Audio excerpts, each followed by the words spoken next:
Hello and welcome to the CAD source with AutoCAD. Let's find how we can work on the background image to trace or reference any object. Go to Insert, then Attach.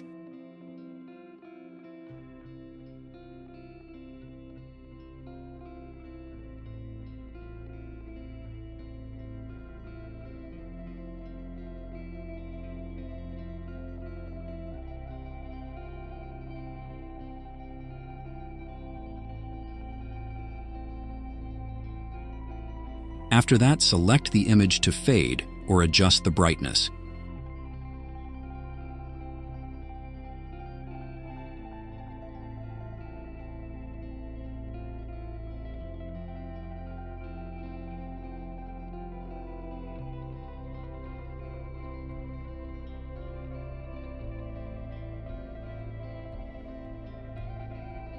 You can work on the attached image and can also scale the image.